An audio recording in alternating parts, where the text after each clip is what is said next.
Good evening, everyone, and thank you so much for being with us this evening for this very important meeting of the Higher Purpose Forum, co-hosted with HA International Graduate School.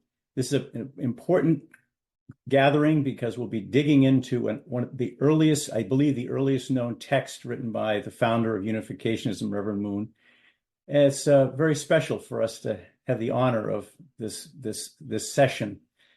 So thank you very much for being here. We have a really good turnout, and we have a great faculty for this meeting. This is our fifth meeting in our series on the unity of science, spirituality, and religion, and we have several more sessions coming in the near future. So we are very happy to have you as participants and as part of our discussion group at the second half of our session tonight. Before we progress further, I'd like to express my gratitude to HJ International Graduate School for co-hosting these meetings with the Higher Purpose Forum, and representing HJ International Graduate School. Please welcome to hear comments from Dean Stephen Boyd. Greetings, everyone, and welcome, as Jim said, to this program tonight. HJ International is very pleased to be able to co-sponsor this series of programs, particularly on this topic, but on other topics too. We see this forum and others as an extension of our mission to act as a home of thought for our greater unification community. So we look forward to a very enriching discussion and presentation tonight. We thank you for coming. If any of you would be interested in learning more about HGI and its programs of study, I will be putting into the chat box a little bit later my name and contact information and a couple of links that might be of interest to you to learn more about what kind of the degree programs and course offerings our institution has to offer. But it's our privilege to be able to be here tonight, and I thank you, Jim, for the opportunity to greet everyone. Back to you. Thank you. I myself am a doctoral candidate at HGI, and if you've never taken a class at HGI, I would encourage you to do so. Even if you don't intend to get a degree, there's just so much richness in the course offering at the school. I've benefited immensely from being a student there. Okay, I'll just share my screen here. So today is May 7th, 2024. Our topic today is Reverend Moon's early writings on science. Our presenter is Dr. Andrew Wilson, Professor of Scriptural Studies at HJ International Graduate School. And we're very pleased our respondent is William Lay, who is an adjunct professor at the school. We will begin a moderated discussion at 8 o'clock or 8:05, and we're very pleased to have assisting us to moderate the discussion will be Allison Wakeland, who will be our speaker at the next meeting on this topic. This series on science, spirituality, and religions has been underway since last summer. We had a session with Dr. Jonathan Wells. We've had a session with Professor Thomas Cromwell, Henry Christopher, who's actually the one who initiated and organized this entire series.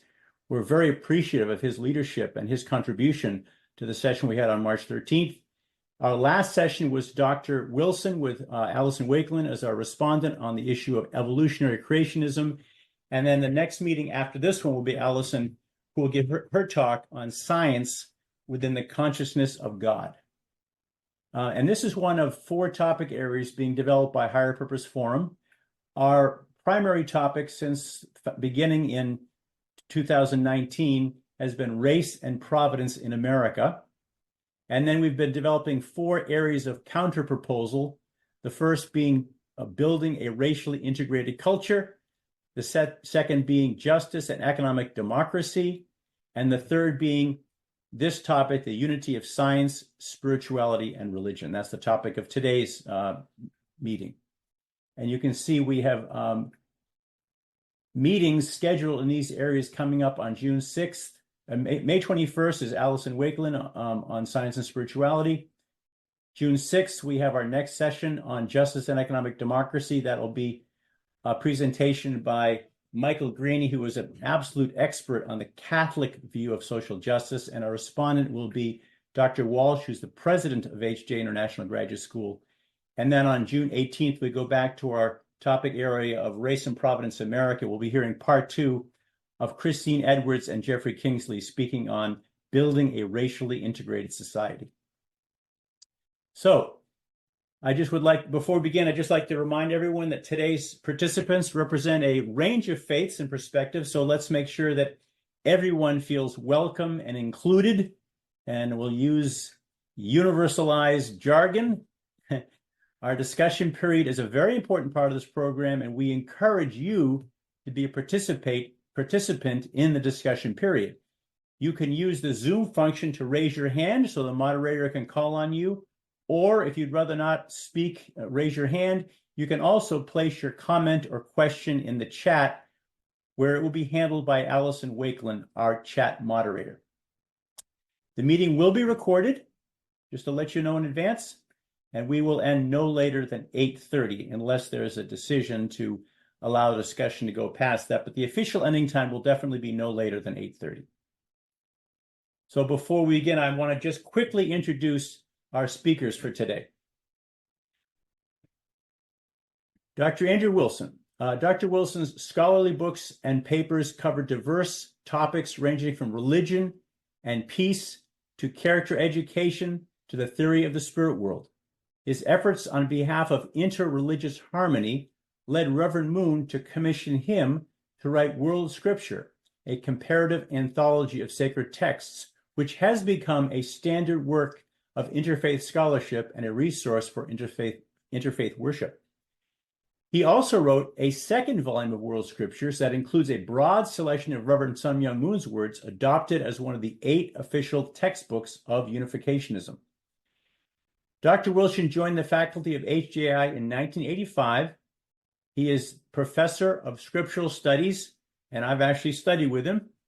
I took his course in Foundations in the New Testament. I believe he's now teaching his course on the Old Testament.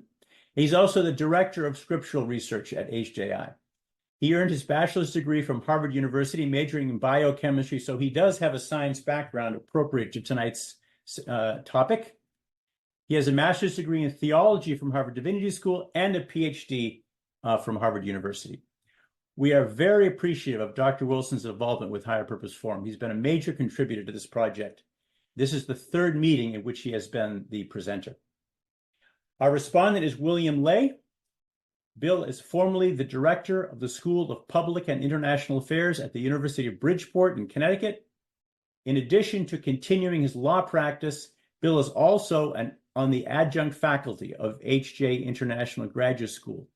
He is a graduate of Columbia Law School and earned a Bachelor of Science degree in chemistry from the University of Madison in Wisconsin. So our 2 speakers have degrees in biochemistry and chemistry. And that is our introduction. Once again, I thank very much Dr. Wilson, who has great credentials to be our presenter tonight. Please begin, Dr. Wilson. Certainly. Let me share my screen. Science and Reverend Moon's early writings. So I have been really blessed to be able to work for many years together with my partner, Hee-Hun Standard, on translating Wolli Wonbon. UTS, formerly UTS, HJI had a manuscript of Wolli Wonbon, which is written in Reverend Moon's own handwriting, a Xerox copy of about 700 pages. So it is a substantial document. It has chapters on creation, fall, mission of Jesus, and so on and so on. But about 100 pages or more are on topics relating to science, including gravitation, astronomy, electromagnetism, evolution, animal behavior, and human psychology.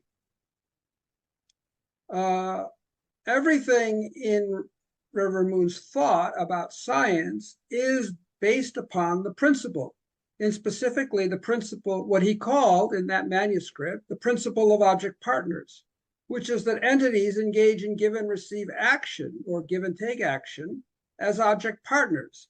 Object partners doesn't mean subject and object, as in EDP.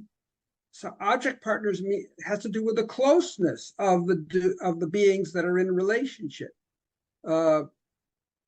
So that object partner relationship exists in all reality, from celestial bodies to human beings to even God. So when we look at Reverend Moon's own background, we see that he studied electrical engineering in Japan when he was in high school at a school connected to Waseda University.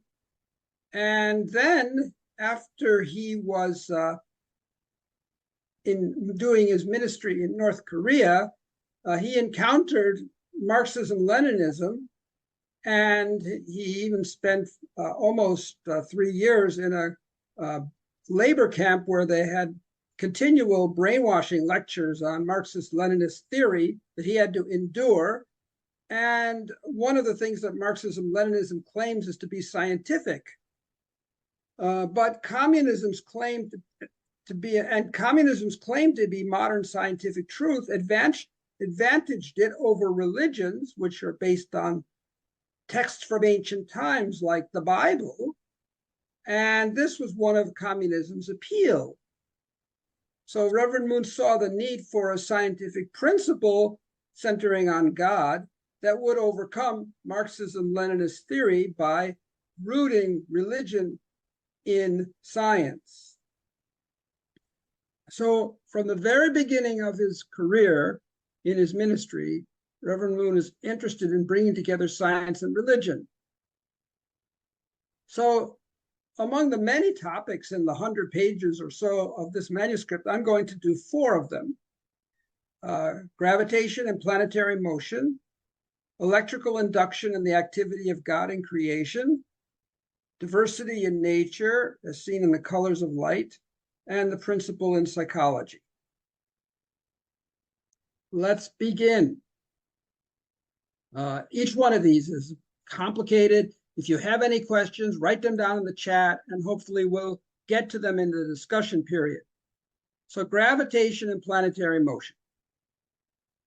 So gravitation from the viewpoint of the principle. All forces arise from give and take action to fulfill a purpose. Since gravity is a force, it must exist for a purpose. And the purpose for which gravity exists is so that celestial bodies can exist and fulfill their purpose of existence. The sun, the moon, the stars, and so on. Gravity is what causes these entities to become object partners to one another and revolve around each other in orbits. And thereby they engage in give and receive action and fulfill the principle in their orbital motion.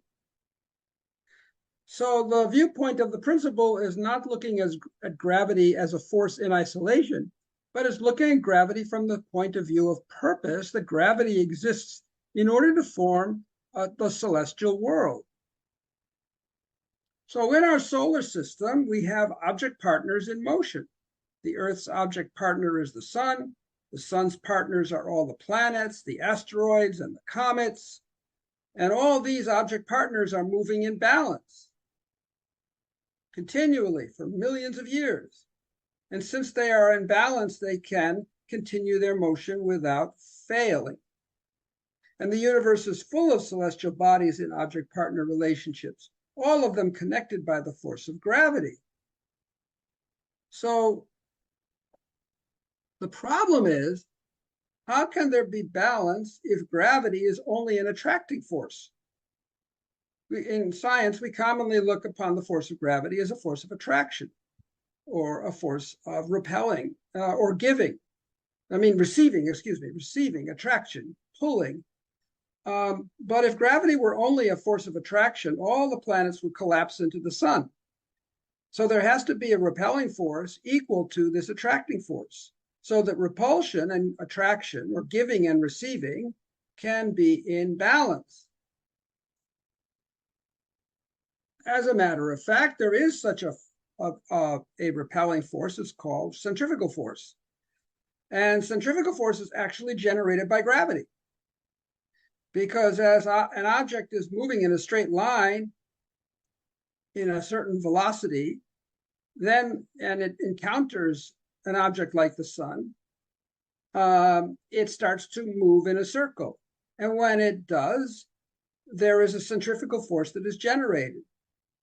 So that repelling force of the centrifugal force that is generated by the gravity that curves it into a circle balances gravity's attractive force, so that gravity is in fact the cause of centrifugal force.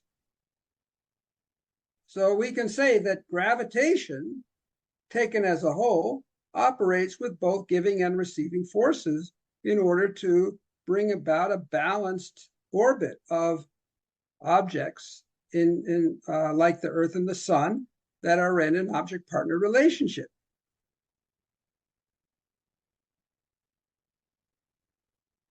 So gravity and the centrifugal force that it causes set up a circuit of giving and receiving so that the Earth stays in its orbit around the Sun.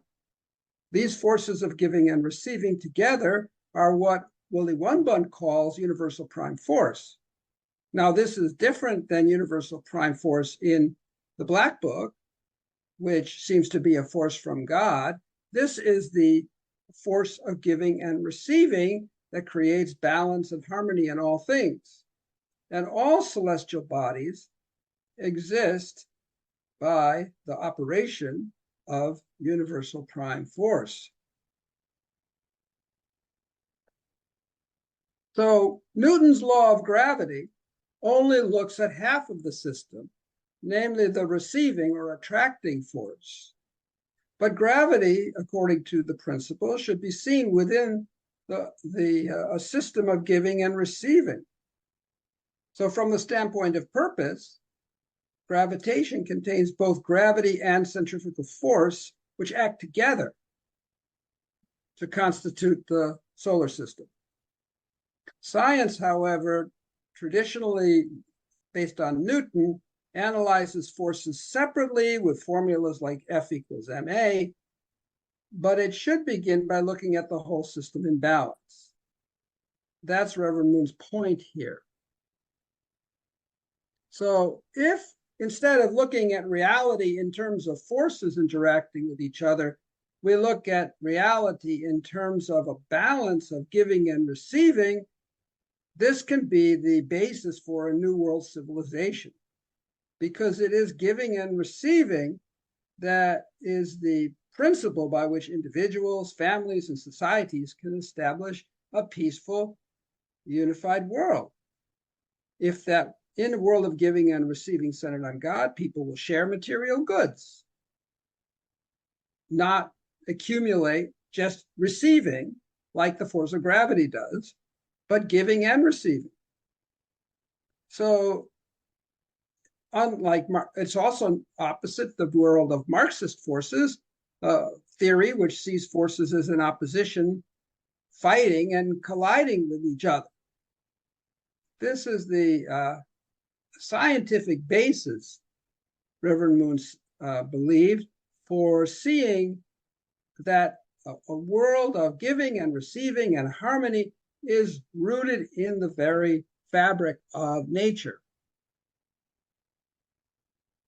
Yet in today's world, people only focus on what they can take, not what they can give. They are acting more like Newton's gravity. They make war and oppress each other to get what they want. But when science recognizes the principle of giving and receiving in all things, people can establish a peaceful world. And once that happens, people won't need religion anymore. They will simply be able to align themselves with science, and everything will go well. Now let's move on to talk about electrical induction. After all, Reverend Moon was an electrical engineer before he became a minister, or at least he studied electrical engineering.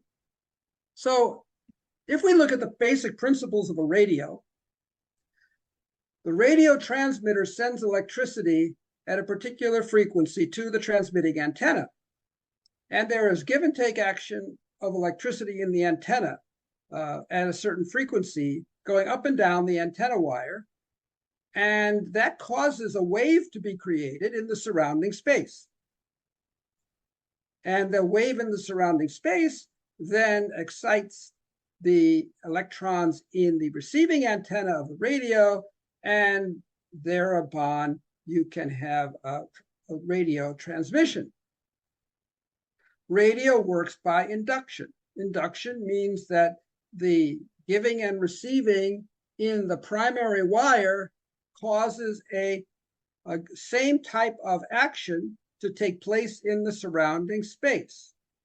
So the electricity in the transmitting antenna wire is operating at a particular frequency, and therefore there's electricity moving in the surrounding space at that same frequency. This is induction. And that wave in the surrounding space will cause a second action of induction when it hits the antenna of the receiver at that and causes a circuit of the same frequency to activate. When you tune it to the same frequency, it will match, and then you can receive the radio signal. So we could say,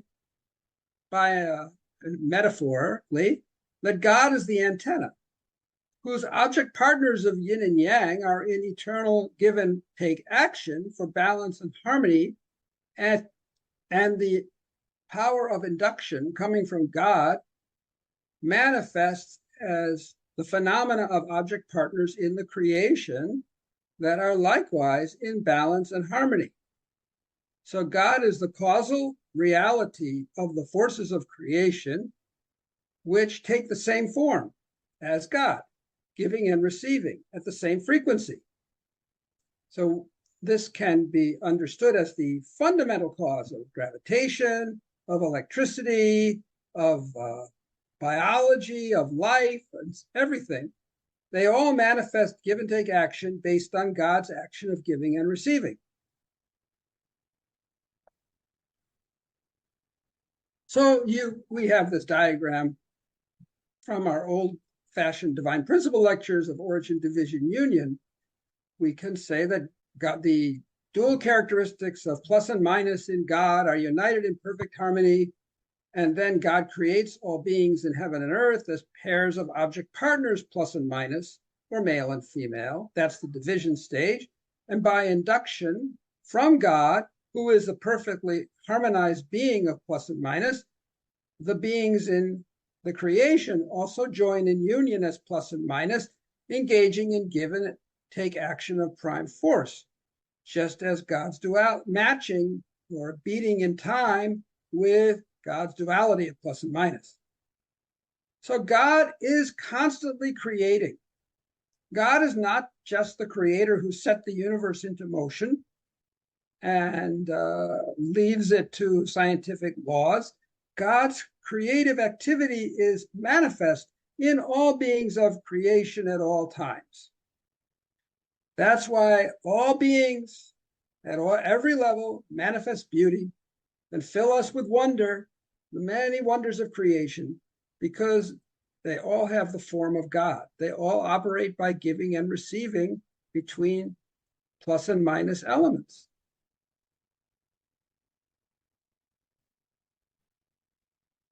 So Reverend Moon was fond of the expression, when a perfect plus charge appears, a perfect minus charge arises. This is again an example of induction.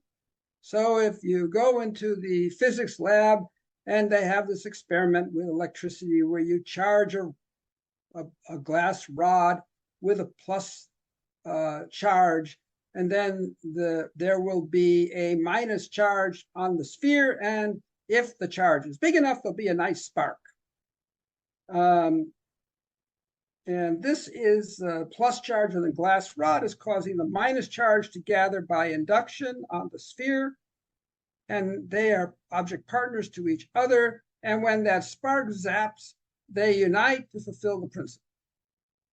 So by analogy, we all should become perfect pluses, and others will come around us as minus.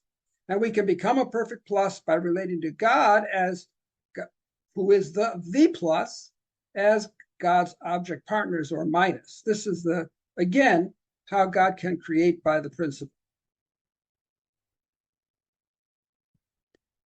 Okay, so another characteristic of plus and minus in the creation that we shouldn't leave out is the force of repulsion. Because if a being is not in accord with God's duality of plus and minus, it will face repulsion. That's why if a single man plus or a single woman minus in the vicinity of God, who is plus and minus together, tries to unite with God, he or she cannot completely unite with God because there's no resonance with God's duality of yang and yin or plus and minus. So there's a kind of action of repulsion that ensues. But once a man finds a mature woman minus, or a woman finds a mature man, and they stand together as husband and wife, then because they resonate with God's plus and minus, the action of induction unites them with God. This, you might say, is the scientific basis of the blessing.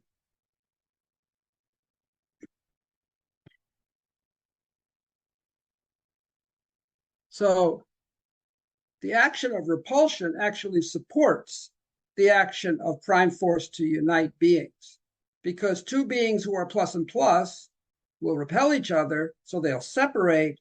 Then each of them can find their respective partners minus and unite by the action of prime force.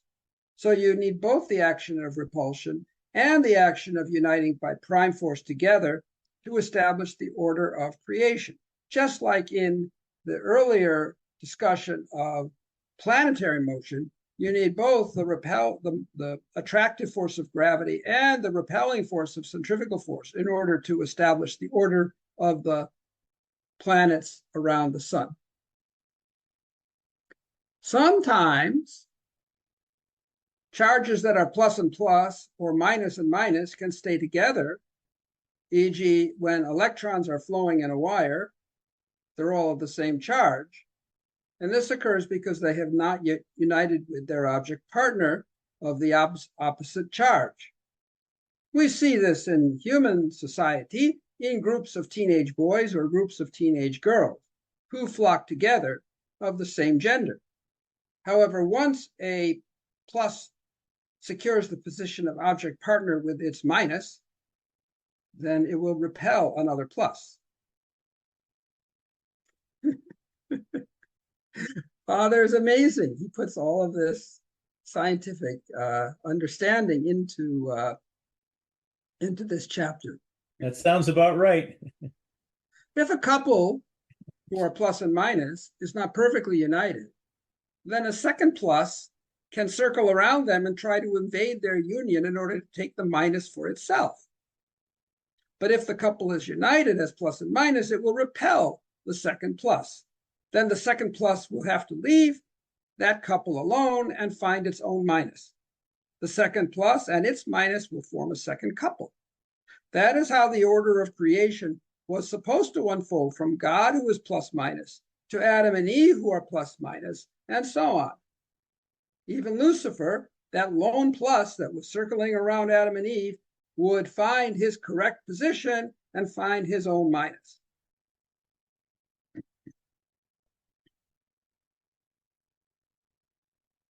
So that's the end of this section about induction and how God's induction, coming from that original plus minus unity within God, then induces the same kind of duality and unity in all throughout the creation. This next section is short, because I know I've been going a while. Diversity in nature and seen in the colors of light. This is for your one of your other higher purpose forums that you like to talk about diversity. That has a scientific basis as well. Reverend Moon noticed that in an incandescent light bulb, the give and take action of electricity in the bulb creates rays of light, and these rays of light are not all the same color.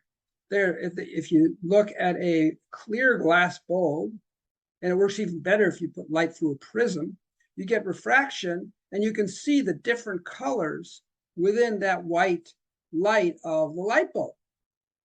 And each ray of light, whether it's red, blue, yellow, green, has its own unique beauty. Yet the bulb's light in aggregate is of one color because the light rays are all combined. So this we can understand as talking about the diversity in nature. So even though it's the same electricity that is doing the plus and minus in the light bulb, you get diverse rays of light of different colors. So likewise, beings by the same principle are diverse, and offspring even of the same parents can be very different from one another. And all this diversity adds to the beauty of the family, Heavenly Parents' family. And every single person in Heavenly Parents' family is loved, even those on the edge of the spectrum, children with disability, or people who find themselves with same-sex attraction, whatever, wherever they are on the spectrum, they are still part of the diversity of nature that is loved by God. So there is individual purpose and whole purpose here, because again, the combined light of all the rays of the light bulb is of one color. So likewise, in the human body, there are diverse cells and organs, but they unite for the health of the whole body. And likewise, the five senses, sight, hearing, smell, touch, taste, they unite so that a human being can fully experience the world. So likewise, the diverse children of God's family exist not only to achieve their individual purpose, but also to unite for the whole purpose. In a good society, there should be respect for people in all of their diversity. At the same time, people in all their diversity will cooperate to fulfill public goals. That's a short little section that basically talks about diversity in nature as part of the principle. We're not all meant to be the same, but we're all meant to cooperate together. So for the last section of this talk, which I realize is a very wide-ranging talk and covering a lot of different topics, I'm going to talk to the very last chapter of this section in science in Wolli Wonbon, which talks about the principle in psychology. So, object partners within human beings. All being in this section, Reverend Moon used the terminology core entity and complementary entity, which is something like what the Black Book calls subject partner and object partner. So as I explained before, an object-partner relationship in Wolli Wonbon is talking about a quality or closeness of a relationship. The opposite of an object partner is a counterpart, beings who are distant from God. So if you have a relationship to God where you only know God as a being who gives you laws and commandments, you're not an object partner of God. You're only a counterpart of God. To be God's object partner, you need to know God's heart, God's situation, God's heartbreak, God's joy. You have to be able to connect and have give and receive with God in a very intimate way.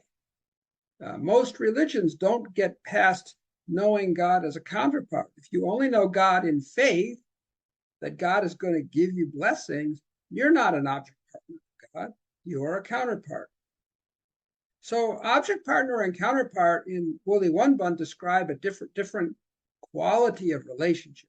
And the object partner relationship that's the one where they are really united. They're really resonating with each other. They're vibrating in time. They're giving and receiving really well.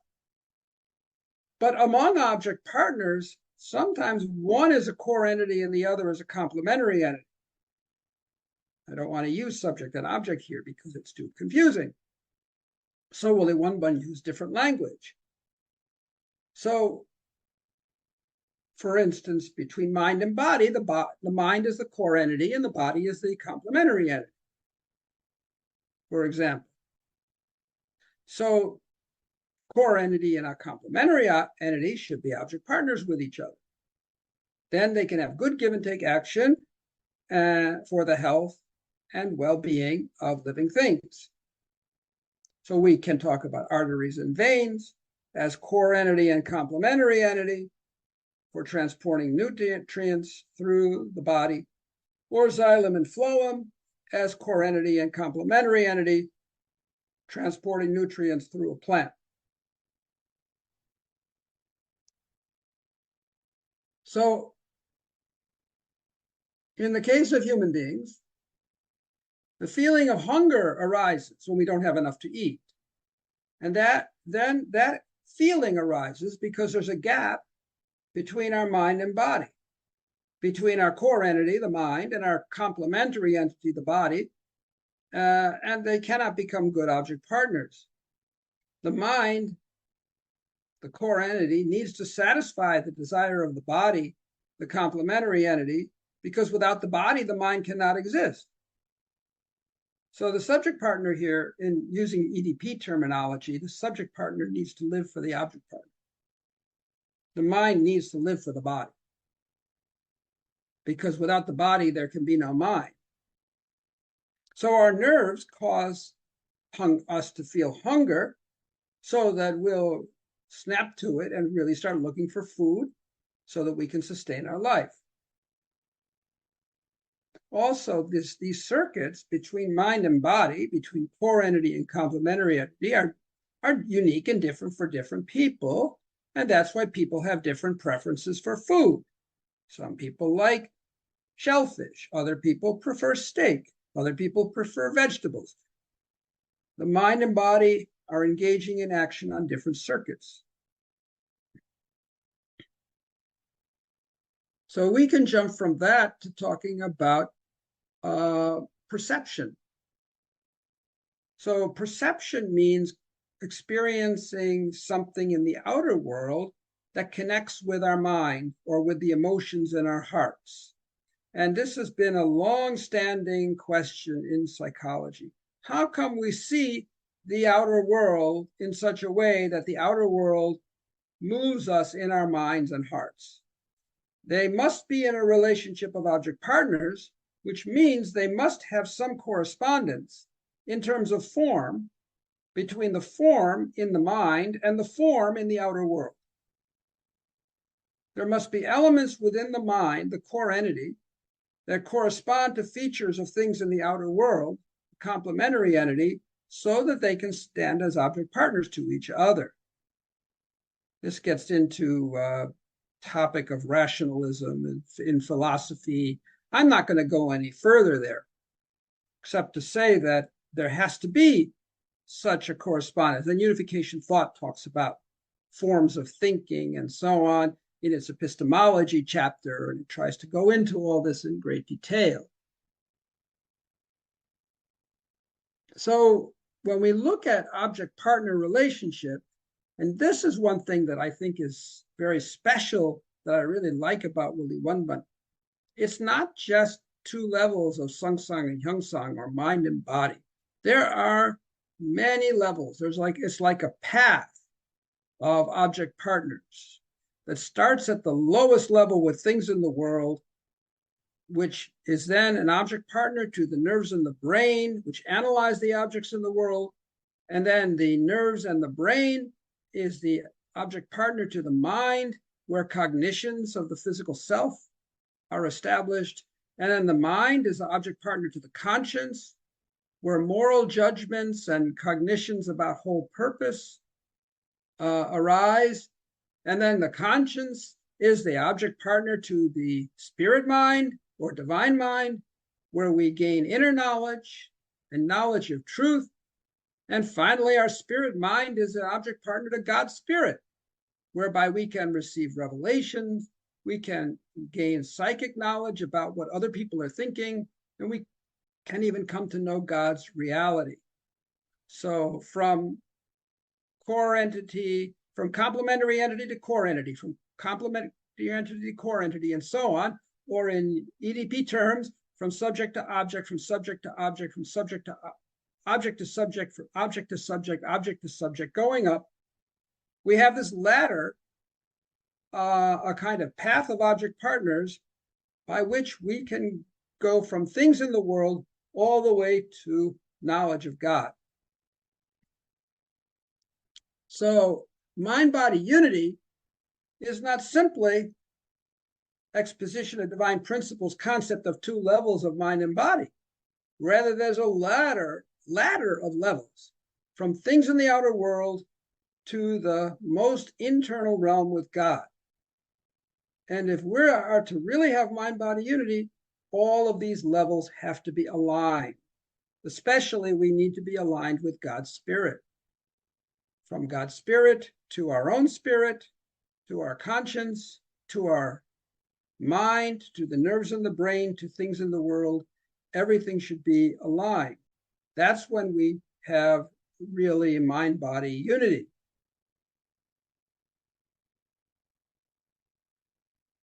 So in this way, all original human beings, which is Wolli Wonbon's terminology for human beings who didn't fall, they call original human beings. Original human beings are the mediators who connect all things with God. So through human beings, God and all things can be on a line of inseparable relationships. Going up this ladder that I just showed you, there's an inseparable relationships through human beings that mediate from things in the world all the way to God. And therefore, all things in the world, in the outer world, can fulfill the purpose to become God's object partners through human beings. For this, we are the ones who need to become God's perfect object partners by establishing the principle in our lives. And another place in the book, Reverend Moon uses the analogy of electrical transmission line going from the generating station to the circuit box in a person's home. And if the electrical generating station is God and the circuit box of the home is all things, then human beings are like the connecting wires. And they need to have, the electricity has to flow well without any resistance in order for the circuit to work well. So this is a brief explanation of Reverend Moon's concept in the Wolli Wonbon, which he put forth in 1951, 52, already conceiving of a world where science would demonstrate to people the patterns of the principle. We don't need to go to the Bible. We don't need to go to religion.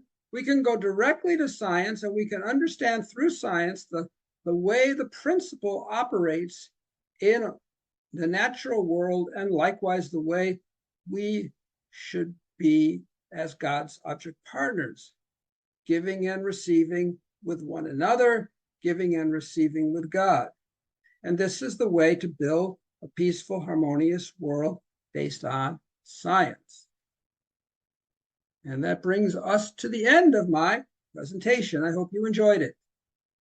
I know it was quite rich and full of a lot of content, but this is, Wolli Wonbon is like that. There's gems and nuggets of truth on every page. Oh, big round of applause for Dr. Wilson.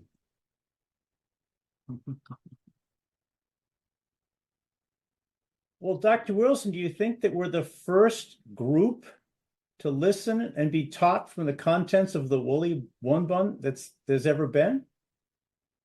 I've been teaching pieces of Wolli Wonbon for the last 2 years. So a couple of years ago, or maybe it was last year, I gave a presentation for the faculty roundtable at HJI about Jesus and the victory of the cross, it was called. Yes. Yeah. So Wolli Wonbon has a beautiful understanding of Jesus' mission and even the purpose of the cross. And it's much more, I think, opens the way to dialogue with Christians than the way a lot of unificationists teach about the cross, that it was somehow a failure, and the only victory came through the resurrection and things like that, but that's not the viewpoint of Wolli Wonbon. So I had a whole lecture about that. So I've been giving little pieces of Wolli Wonbon here and there, but Wolli Wonbon is not published yet, and it will be published in the course of time, but we are trying to go through the proper channels. So for that reason, right now, all I'm doing is teaching about it, but I can't actually present the actual manuscript at this point. I see. Well, using the framework that you've presented here, how do we understand the force of God's love? By induction, the force of the love between the yang and the yin, male and female within God, radiates out to the whole creation, so that all beings of creation manifest love in their relationships with their object partners. So for a man and a woman in marriage to fully experience God's love, they need to beat in time with the unity of within God's dual characteristics. It was the fall that interrupted that, because Lucifer inserted himself into the primary relationship of love between Adam and Eve, and we've spent 6,000 years getting beyond that. But we have gotten beyond that now. Lucifer surrendered. We are capable now of all establishing beautiful, blessed families that resonate, that beat in time with the love of God's yang and yin. Of course, we still have to deal with traumas and ancestral things, but basically we're on the path towards becoming beings of love. And we can see that love in the harmony and intricacy of the cells of the human body, the way the blood flows between the arteries and the veins, the way the DNA works. It's all together the same principle of giving and receiving of object partners.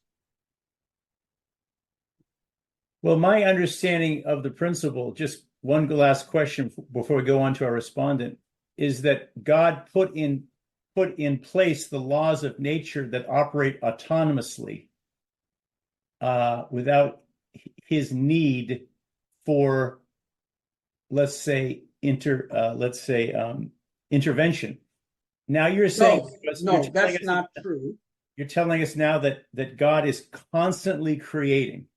God loves us. God doesn't want to just put something in motion and sit back. God wants to be involved in our lives, wants to have an intimate relationship with each one of us and experience our lives. So we become like parts of God. We become like God's bodies. And so, no, there's no reason at all for God to want to step back and for there to be a gap between God and the creation. God is intimately involved in everything and loves to do that. It gives God tremendous joy. Well, this is so interesting. I'd love to ask you all my other questions here, but I don't want to interfere with the next part of our program. Instead, I'd like to introduce our respondent, Bill Lay, who's well known among unificationists. I just would like to mention something, just going off track a little bit here, that I think we should appreciate about Bill. Since a lot of us last saw Bill, he has been through a remarkable medical odyssey that means so much to me when I heard it, because I've been through a few myself. Early last October, Bill was diagnosed with colon, I hope I get this right, colon cancer. And later in October, he went into the hospital for surgery. And he spent the next 40 days in the hospital living so that he could be fed while his colon recovered from his surgery. And he was in the hospital for 40 days, and then he was finally allowed to get out. And as soon as he got out, there was a diagnosis for some other complication. He went back in for another 15 days. And I believe he spent Christmas in the hospital last year. And he's finally emerged. And if you look at him, he looks like he's recovered his health let's welcome back our brother from his medical odyssey, William Lay. Thank you, Jim. I appreciate that, and I know it's really coming from your heart. That was a transformative experience for me, and I was assisted by the prayers of many brothers and sisters, and I really appreciate that. And maybe I'll have more to say on that on another occasion. Okay. But thank you to Dr. Wilson for such a marvelous presentation. I have a number of thoughts about it. First of all, you know, this exploration of the Wolli Wonbon is a very special thing for us. I mean, it's exposing us to a part of True Father's life, Reverend Moon's life, and especially the formative, you know, the formation of the divine principle. And when I hear some of Dr. Wilson's comments, you know, I reflect upon the genesis of the divine principle and in general, the creation of Holy Scripture. You know, what part is played by revelation and what part is played by reason. And as Dr. Wilson says, you know, Father experienced indoctrination in the Hungnam camp. He studied electrical engineering in Japan. He brought all of this together with his, you know, deep personal understandings and communication with God in the spirit world, and therefore produced a unique body of Scripture. And I'm moved by his inspiration to create a teaching that could overcome and supplant communist indoctrination and promote a world of cooperation rather than conflict. I mean, he recognized this pseudo paradigm of conflict, which has not brought about advancement. Let me also comment on the word science, okay? We're using the word science and the word scientific, and I invite us all to reflect more on what that means. I mean, what is science exactly? It has these characteristics. It's been called a modality of thinking. It has characteristics of being systematic, of involving observation and experimentation, and of testing theory against evidence. And somewhere in there is the notion of proving things, okay? But, you know, proof, when we talk about proving, I mean, there are mathematical proofs, which I suppose are absolute. But in the courtroom and in the laboratory, proof simply means a certain amount of evidence. You know, in the law, a preponderance of the evidence is the standard for some cases. A clear and convincing evidence is the standard for others. Beyond a reasonable doubt is another standard. So proof means you have enough evidentiary support, to substantiate your hypothesis. I mean, that's the scientific method. Commenting on gravitation, okay?